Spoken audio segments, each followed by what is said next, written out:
Hello everyone, आज हम बात करेंगे इंट्रा यूट्राइन फीटल डेथ के बारे में, यानी कि IUFD क्या होता है, ऐसे कौन कौन से फैक्टर्स हैं, ठीक है, ऐसे कौन कौन से कॉज हैं जिनकी वजह से इंट्रा यूट्राइन लाइफ में ही फीटल की डेथ हो जाती है।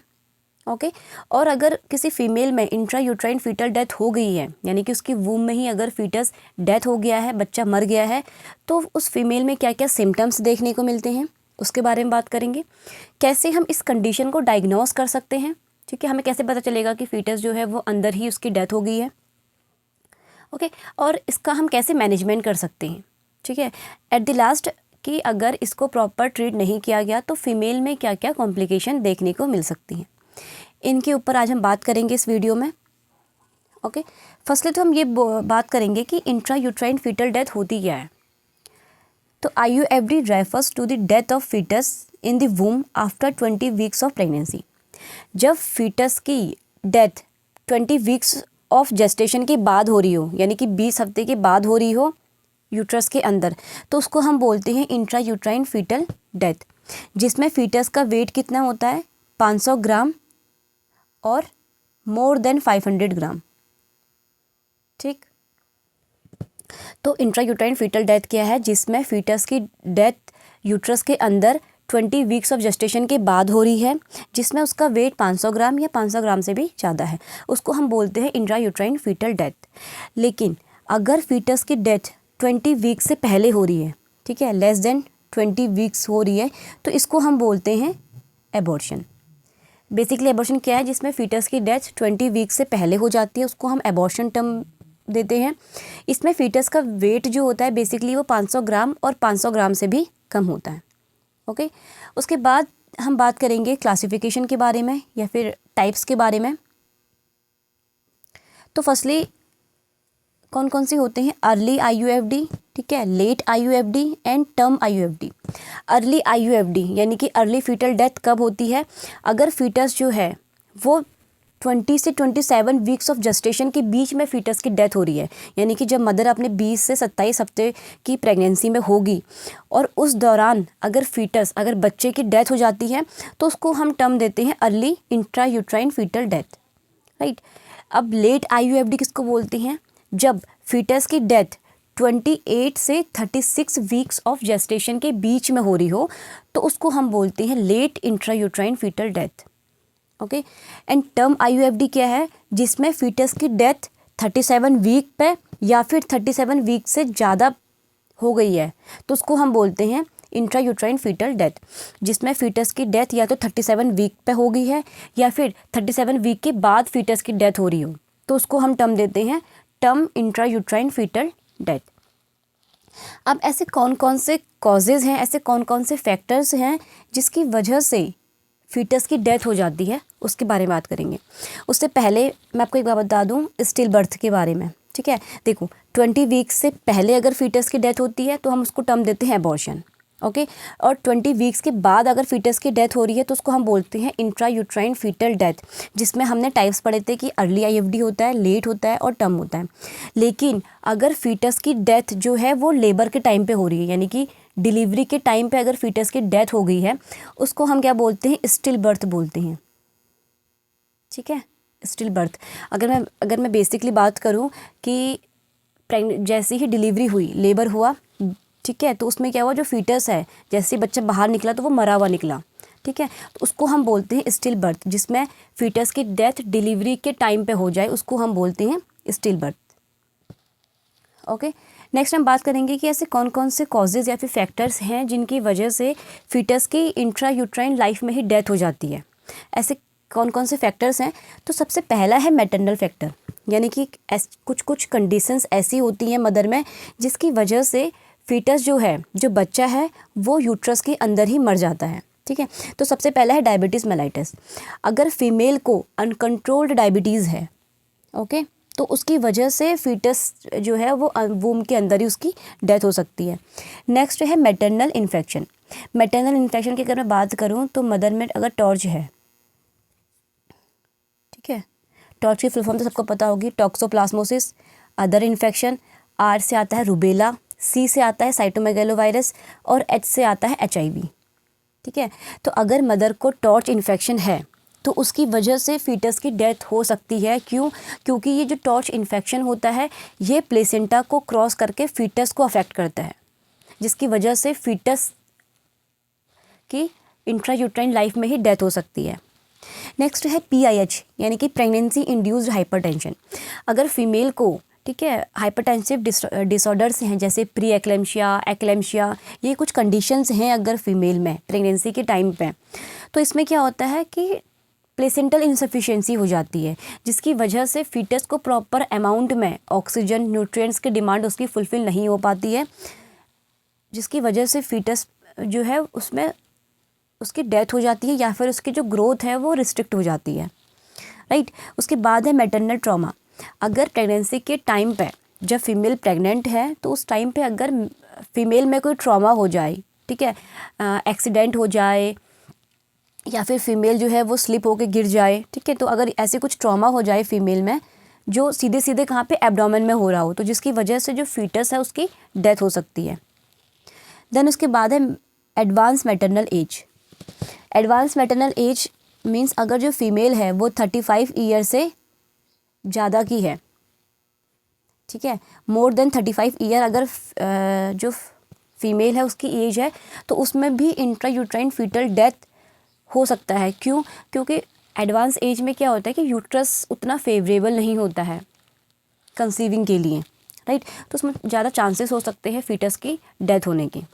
तो ये तो थे मैटरनल फैक्टर्स कि अगर मदर में कोई, जैसे अगर मदर में डायबिटीज़ वाली कंडीशन है या प्रेगनेंसी इंड्यूस हाइपरटेंशन वाली कंडीशन है, ठीक है, मदर में कोई इन्फेक्शन है जैसे टॉर्च हो गया, मैटरनल ट्रॉमा हो गया अगर मदर को, और मदर की अगर एज ज़्यादा है तो इनकी वजह से इंट्रायूट्राइन फीटल डेथ हो सकती है, जो बच्चा है वो यूट्रस के अंदर ही मर सकता है।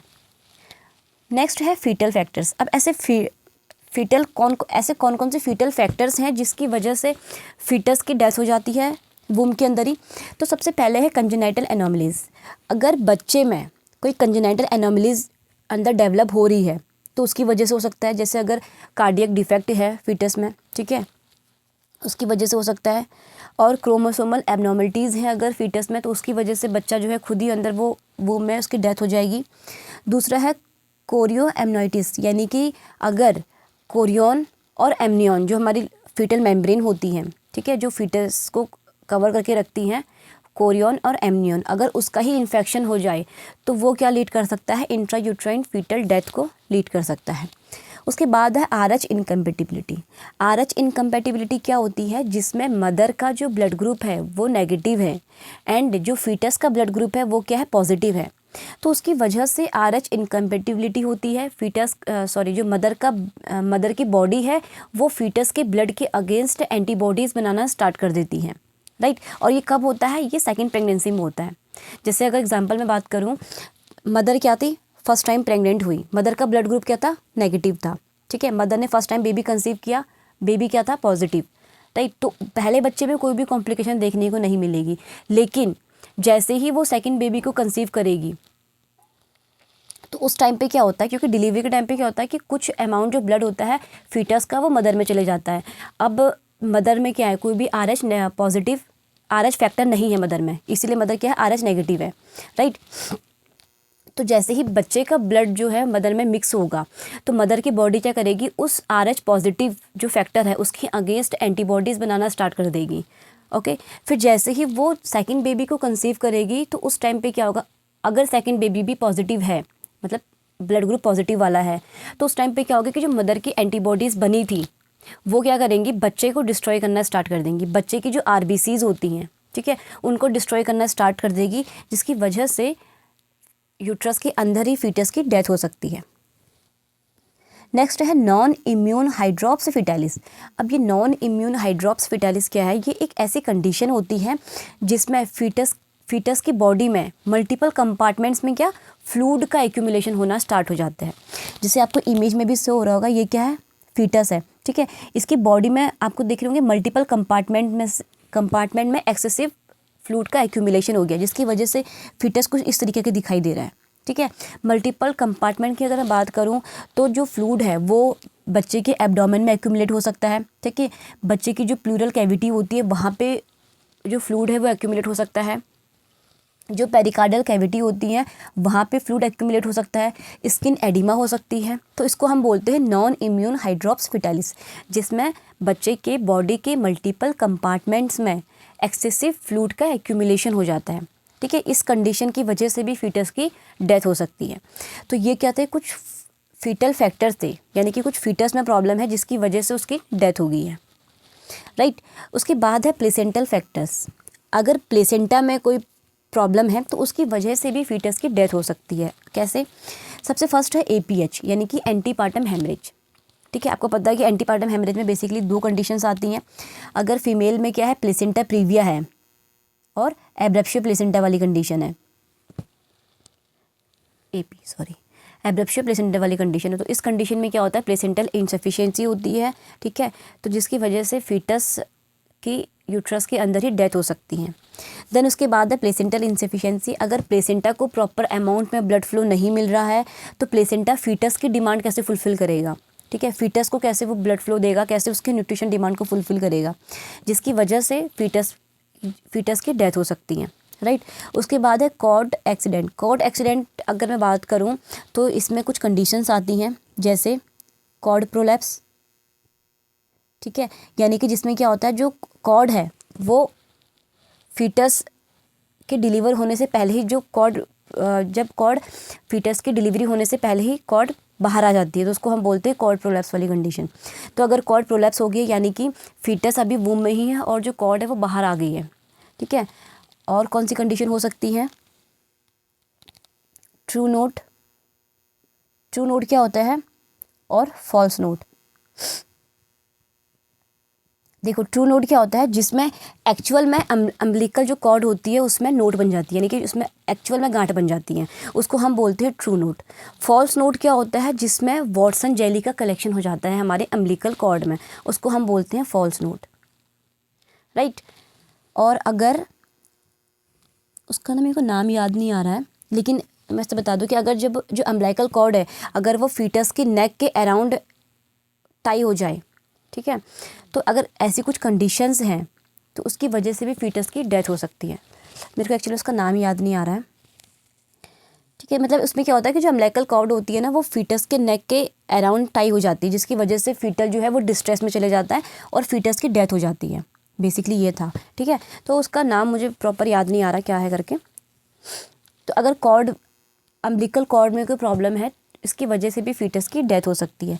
नेक्स्ट है TTS। TTS इसकी फुल फॉर्म को, हाँ एक मिनट, तो TTS क्या होती है, twin to twin transfusion syndrome. लिखूँ क्या, ये मैंने पहले भी बताया है वैसे, ट्विन ट्रांसफ्यूज़न सिंड्रोम। ठीक है, बेसिकली ये ना अगर फीमेल मल्टीपल प्रेगनेंसी वाली है तो उसमें ये कॉम्प्लिकेशन देखने को मिलता है, ट्विन ट्रांसफ्यूज़न सिंड्रोम, जिसमें क्या होता है फीमेल के यूट्रस के अंदर 2 फीटस होते हैं। ठीक है, एक फीटस क्या करेगा, प्लेसेंटा से प्रॉपर अमाउंट में ब्लड फ्लो को रिसीव करता है, वहीं जिसको हम रिसिपिएंट ट्विन बोलते हैं। ठीक है, ये क्या करता है, प्लेसेंटा से प्रॉपर अमाउंट में ब्लड फ्लो लेता है, इसके पूरी डिमांड फुलफिल होती है, तो ये प्रॉपर तरीके से नॉर्मली ग्रो करता है। लेकिन जो सेकंड ट्विन होता है इसकी क्या है, जो डोनर ट्विन है इसकी डिमांड प्रॉपर तरीके से फुलफिल नहीं हो पाती है। यहाँ पे जो बच्चे को प्लेसेंटा से ब्लड फ्लो जाना चाहिए वो बहुत कम अमाउंट में जाता है, जिसकी वजह से ये फीटस प्रॉपर तरीके से ग्रो नहीं कर पाता और इसकी यूट्रस में ही डेथ हो जाती है, राइट। तो ये है ट्विन ट्रांसफ्यूज़न सिंड्रोम। तो इसकी वजह से भी फीटल डेथ हो सकती है। बेसिकली ये मल्टीपल प्रेगनेंसी में ज़्यादातर देखने को मिलता है। ठीक है, तो ये कुछ कॉजेज़ थे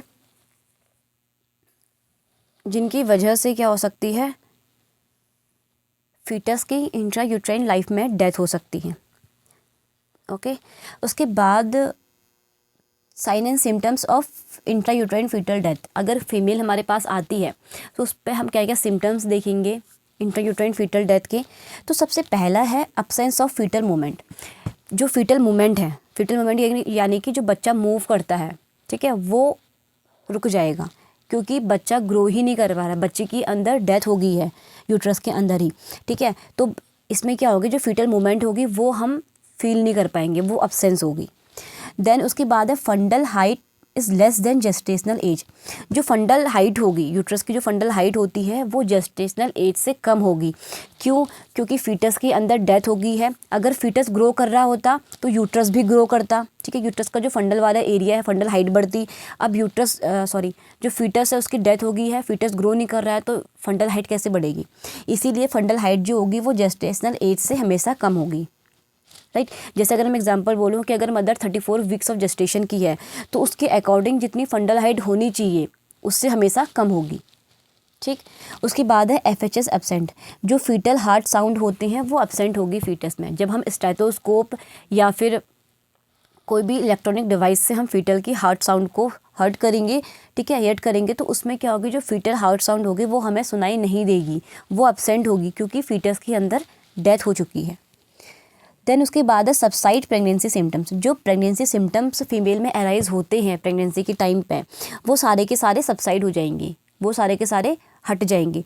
क्यों? क्योंकि फीटस के अंदर डेथ हो चुकी है, तो प्रेगनेंसी तो आगे कंटिन्यू हो ही नहीं सकती, ठीक है, प्रेगनेंसी वहीं पे स्टॉप हो गई है। इसीलिए प्रेगनेंसी के सिम्टम्स भी सबसाइड हो जाएंगे फीमेल में।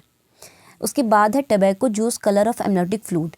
इसमें जो एमनियोटिक, बेसिकली अगर फीटस के अंदर डेथ हो जाती है तो उसमें जो एमनियोटिक फ्लूइड का कलर होता है वो कैसा हो जाएगा, टोबैको जूस जैसा कलर हो जाएगा उसका।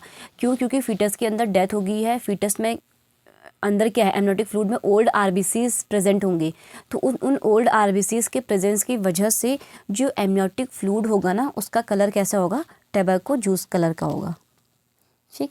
ये कुछ सिम्टम्स हम देखते हैं इंट्रायूट्राइन फीटल डेथ में। देन उसके बाद हम इस कंडीशन को डायग्नोस कैसे कर सकते हैं, हमें कैसे पता चलेगा कि जो फीमेल हमारे पास आई है वो उसमें क्या है, जो फीटस है वो उसकी अब डेथ हो चुकी है। तो सबसे पहला तो हम सिम्टम्स से ही थोड़ा बहुत आइडिया लगा लेंगे कि जब फीटस की प्रॉपर मूवमेंट नहीं होगी, ठीक है, फीटल हार्ट साउंड एब्सेंट होंगे, राइट, फंडल हाइट जो होगी वो जेस्टेशनल एज से कम होगी, तो कुछ आइडिया तो हमें उस चीज़ से लग जाएगा। लेकिन अब फीटस की क्या अंदर डेथ हो चुकी है, ठीक है, हमें कैसे पता चलेगा कि फीटस को मरे हुए इतना टाइम हो गया है, उसकी डेथ हुए 7 डेज़ हो गए या फिर 24 आवर्स हो चुके हैं, हमें कैसे पता चलेगा? तो सबसे पहले है अल्ट्रासाउंड। अल्ट्रासाउंड से हम डायग्नोस कर सकते हैं कि फीटल के अंदर डेथ हो गई है या क्या प्रॉब्लम, एक्चुअल प्रॉब्लम क्या है अंदर, ठीक है। तो अगर, और इसमें हमें क्या पता चलेगा कि चलो ठीक है फीटस की डेथ हो गई अंदर, लेकिन फीटस को मरे हुए कितना टाइम हुआ है, वो चीज़ भी हमें इसमें पता चल जाएगी। तो हम करेंगे अल्ट्रासाउंड, ठीक है। अल्ट्रासोनोग्राफी में हमें कुछ साइन देखने को मिलते हैं। जैसे फर्स्ट है स्पाल्डिंग साइन। स्पाल्डिंग साइन हमें कब देखने को मिलता है, जब फीटस की डेथ हुए 7 डेज़ हो जाते हैं, मतलब जब फीटस को मरे हुए 7 दिन या 7 दिन से ऊपर हो जाते हैं तो हमें स्पाल्डिंग साइन देखने को मिलता है। इसमें हम क्या चीज़ देखते हैं, जो बच्चे की क्रेनियल बोन्स होती हैं, ठीक है, वो ओवरलैप हो जाती हैं, यानी कि जैसे ये हमारी क्रेनियल बोन्स होंगी ना, ये इस तरीके से अल्ट्रासाउंड में ऐसे ओवरलैप हो जाती है, यानी कि एक के ऊपर एक ऐसे चढ़ सी जाती हैं, ठीक है। तो इसको हम बोलते हैं स्पाल्डिंग साइन। ये हमें कब देखने को मिलती है, जब बच्चे को मरे हुए 7 डेज से भी ज़्यादा हो जाए। अगर हमें अल्ट्रासाउंड में ये स्पाल्डिंग साइन देखने को मिलता है, यानी कि जो जिसमें फीटस की जो क्रेनियल बोन्स हैं वो ओवरलैप हो जाती हैं, इट मीन्स कि बच्चे को मरे हुए 7 दिन से भी ज़्यादा हो गए हैं। बेसिकली इसमें ना फीमेल को इतना पता नहीं लग पाता कि फीटस के अंदर डेथ हो चुकी है, ठीक है, बहुत लंबे टाइम बाद पता चलता है उसे, राइट। देन उसके बाद है रोबोट साइन। रोबोट साइन में क्या होता है, appearance of gas shadow in the chambers of heart and greater vessels. जो हमारे हार्ट के चैम्बर्स हैं और जो ग्रेटर वेसल्स हैं, ठीक है, उनमें क्या होगा, गैस शैडो जैसी अपीयरेंस देखने को मिलेगी हमें। अगर ऐसा हमें देखने को मिलता है तो उसको हम बोलते हैं रोबोट साइन। जो हमें कब देखने को मिलता है, usually appear 12 hours after death. जब फीटस को, बच्चे को मरे हुए 12 घंटे या 12 घंटे से ज़्यादा हो जाए तो हमें रोबोट साइन देखने को मिलता है। हमने अल्ट्रासाउंड किया, उसमें हमें रोबोट साइन देखने को मिला, ठीक है, जिसमें हार्ट के जो चैम्बर्स हैं और जो ग्रेटर वेसल्स हैं उसमें गैस शैडो की अपीयरेंस देखने को मिली। तो इट मीन्स कि बच्चे को मरे हुए 12 घंटे या 12 घंटे से भी ज़्यादा हो गया है, ठीक है। तो इस तरीके से हमें ये भी पता चल जाता है कि जो बच्चा मरा है उसको कितना टाइम हो गया है मरे हुए, राइट। देन उसके बाद है बॉल साइन। बॉल साइन में क्या होती है, हाइपर फ्लेक्सन ऑफ स्पाइन। जो बच्चे की स्पाइन होती है, ठीक है, उसकी क्या होती है, हाइपर फ्लेक्सन हो जाती है, वो हाइपर फ्लेक्स्ड हो जाता है, उसको हम बोलते हैं बॉल साइन। बेसिकली इसका मेरे को वो नहीं पता है कि ये कितने टाइम बाद देखने को मिलता है, ठीक है। तो अभी मैं इस चीज़ को लेके कंफर्म नहीं हूँ, तो इसलिए मैंने आपको बताई भी नहीं ये चीज़। हाँ, बट 2 चीज़ों का कंफर्म है कि जो स्पाल्डिंग साइन है वो कब देखने को मिलती है, जब बच्चे को मरे हुए 7 दिन या 7 दिन से ज़्यादा हो जाए, और रोबोट साइन कब देखने को मिलती है, जब बच्चे को मरे हुए 12 घंटे या 12 घंटे से ज़्यादा हो जाए। लेकिन मुझे बॉल साइन का भी इतना कोई आइडिया नहीं है कि ये कब देखने को मिलती है। लेकिन इसमें क्या होती है, जो बच्चे की स्पाइन होती है वो हाइपर फ्लेक्स्ड हो जाती है। ओके, अल्ट्रासाउंड हमने किया तो उसमें ये चीज़ पता चली। उसके बाद हम और चीज़ क्या कर सकते हैं, नेक्स्ट हम करेंगे ब्लड टेस्ट। ब्लड टेस्ट हम क्यों करेंगे, ये देखने के लिए कि कोई इन्फेक्शन की वजह से तो इंट्रायूट्राइन फीटल डेथ नहीं हुई थी, ठीक है। जैसे मैंने आपको पहले ही बताया था कि कोरियो एमनियोटिस हो गया, मैटरनल इन्फेक्शन जैसे टॉर्च है, तो उन चीज़ों को डिटेक्ट करने के लिए हम ब्लड टेस्ट करते हैं। और हम ब्लड टेस्ट क्यों करते हैं, क्योंकि देखो अब बच्चा तो मर गया है, अब उसका कुछ नहीं हो सकता, ठीक है। तो इसमें हम एक मिनट, स्पेलिंग नहीं आ रही है मुझे, क्या होगा, फिब्रिनोजन। इसमें हम क्या चेक करेंगे, जो बच्चा है, सॉरी, जो ब्लड टेस्ट में मदर का ब्लड टेस्ट करेंगे तो उसमें हम फिब्रिनोजन का लेवल चेक करेंगे, ठीक है। क्योंकि बेसिकली क्या होता है कि बच्चा अंदर यूट्रस के अंदर मर गया है, ठीक है। मदर को पता नहीं चलता है कि बच्चा मर चुका है, तो हो सकता है कि बच्चे को मरे हुए 2 वीक से भी ज़्यादा हो जाए। तो अगर बच्चे को मरे हुए 2 वीक से भी ज़्यादा हो जाते हैं तो फिब्रिनोजन को जो लेवल है वो एक्सीड कर जाता है, ठीक है। तो वही चेक करने के लिए हम ब्लड टेस्ट करेंगे, राइट। उसके बाद है एनएसटी। एनएसटी की फुल फॉर्म होती है नॉन स्ट्रेस टेस्ट, रुको, हाँ, नॉन स्ट्रेस टेस्ट, ठीक है। तो एनएसटी क्या है, बेसिकली ये एक नॉन इन्वेजिव प्रोसीजर है, ठीक है, जिसमें हम फीमेल की एब्डोमेन के अराउंड 2 बेल्ट को टाई करती हैं, जिसमें से एक बेल्ट जो होती है वो फीटल के मूवमेंट को असिस्ट करती है और एक बेल्ट जो होगी वो फीटल के हार्ट साउंड को असिस्ट करेगी, ठीक। तो हम ये चीज़ चेक करेंगे, इसमें हमें दोनों चीज़ें पता चल जाएंगी कि फीटस मूव प्रॉपर तरीके से मूव कर रहा है नहीं कर रहा है। क्योंकि कभी कभी क्या होता है कि बच्चा अंदर हो सकता है कि वो स्लीपिंग कर रहा हो, सोया हुआ है, ठीक है, उस तरीके से मूवमेंट्स हो नहीं कर रहा हो, कुछ भी हो सकता है। तो इसलिए हम एनएसटी करते हैं ये चेक करने के लिए कि बच्चा प्रॉपर तरीके से मूव कर रहा है नहीं कर रहा है, ठीक है, और उसकी फीटल हार्ट साउंड कैसी है वो चीज़ चेक करने के लिए। देन उसके बाद हम करेंगे कैरियोटाइपिंग। कैरियोटाइपिंग हम क्यों करेंगे, क्योंकि हमने बोला था फीटल फैक्टर्स में कि बच्चे में क्या होंगे, अगर क्रोमोसोमल एबनॉर्मलिटीज़ होंगी, जैसे ट्राइजोमी हो गया, मोनोजोमी हो गया, अगर ये चीज़ है तो इसकी वजह से भी फीटल डेथ हो सकती है, ठीक है। तो इसलिए हम कैरियोटाइपिंग करेंगे। तो ये कुछ डायग्नोस थे जिससे हम पता कर सकते हैं कि फीटल डेथ हुई है करके, ओके। उसके बाद इसका मैनेजमेंट, सीधे मैनेजमेंट हम क्या करेंगे, अगर फीमेल में इंट्रायूटेराइन फीटल डेथ हो चुकी है तो सबसे पहले है वेट फॉर स्पॉन्टेनियस लेबर। देखो बेसिकली क्या होता है कि जैसे ही फीटल डेथ हुई तो ज़्यादा से ज़्यादा 2 वीक्स बोलो या फिर 10 से 14 दिन बोलो, ठीक है, 10 से 14 दिन के अंदर अंदर स्पॉन्टेनियस लेबर हो जाता है। मदर को अपने आप ही यूट्राइन कॉन्ट्रैक्शंस आएंगी और जो भी अंदर मटेरियल है, ठीक है, जो भी प्रोडक्ट ऑफ कंसेप्शन है वो सारा का सारा बाहर आउट हो जाएगा। तो इसलिए हम वेट करेंगे स्पॉन्टेनियस लेबर का कम से कम 10 से 14 दिन तक। लेकिन इससे ज़्यादा हम वेट नहीं करते हैं, क्योंकि अगर हम इससे ज़्यादा वेट करेंगे तो इसमें मदर जो है वो DIC के रिस्क में चली जाएगी। DIC क्या होती है, डिसएमिनेटेड इंट्रावेसिकुलर कोगुलेशन, ठीक है। तो अगर 2 वीक्स तक हम वेट करेंगे, उससे ज़्यादा हम वेट नहीं करेंगे। अगर मदर को 2 वीक्स के अंदर अंदर जो लेबर है, अपने आप ही जो लेबर की प्रोसेस है वो स्टार्ट हो जाती है, देन गुड है। अगर नहीं हो पाती है ये चीज़ तो हम इंडक्शन ऑफ लेबर करेंगे, यानी कि हम बाहर से स्टिमुलस दे करके जो कॉन्ट्रैक्शंस हैं उनको जो डिलीवरी है उसको कंडक्ट करवाएंगे, ठीक है। इसमें हम सबसे पहले मीसोप्रोस्टॉल देंगे। मीसोप्रोस्टॉल क्या है, ये एक प्रोस्टाग्लैंडिन है जो सर्वाइकल राइपनिंग करेगी, ठीक है, जो सर्विक्स को सॉफ्ट करेगी, राइट। उसके बाद हम ऑक्सीटॉक्सिन देंगे। ऑक्सीटॉक्सिन क्यों देंगे, ताकि यूट्राइन कॉन्ट्रैक्शंस फीमेल में स्टिमुलेट हो सके, ठीक है। अगर माइसोप्रोस्टॉल और ऑक्सीटॉक्सिन दे करके फीमेल में जो डिलीवरी की प्रोसेस है अगर वो स्टार्ट हो जाती है तो ठीक है। अगर इसके बाद भी नहीं होती है देन हम डायलिटेशन एंड इवैक्यूएशन करेंगे, जिसके थ्रू हम जितने भी अंदर कंटेंट है, प्रोडक्ट ऑफ कंसेप्शन है, उसको सारा का सारा बाहर रिमूव आउट करवाएंगे, राइट। तो इस तरीके से हम इसका मैनेजमेंट कर सकते हैं। उसके बाद कॉम्प्लिकेशन, ठीक है, अगर प्रॉपर तरीके से इसका मैनेजमेंट नहीं किया गया ठीक है। तो क्या कॉम्प्लिकेशन देखने को मिल सकती हैं? सबसे पहला है DIC यानी कि डिसएमिनेटेड इंट्रावेसिकुलर कोगुलेशन। अगर फीमेल में फीटस की डेथ को हुए 2 वीक से ज़्यादा हो जाए, ठीक है, तो मदर जो है वो DIC के रिस्क में चली जाती है। डिसएमिनेटेड इंट्रावेसिकुलर कोगुलोपैथी, देखो डिसएमिनेटेड मतलब होता है एक्सेसिव, ठीक है। इंट्रावेस्कुलर मतलब होता है with in the blood vessels, with in the blood vessels. और कोगुलेशन मतलब होता है क्लॉटिंग होना, ठीक है। तो डिसएमिनेटेड इंट्रावेसिकुलर कोगुलेशन में क्या होता है, इसमें जो हमारी ब्लड वेसल्स होती हैं उसके अंदर एक्सेसिव अमाउंट में क्लॉटिंग जो है वो होने स्टार्ट हो जाती है, ब्लड क्लॉट होना स्टार्ट हो जाता है, ठीक है।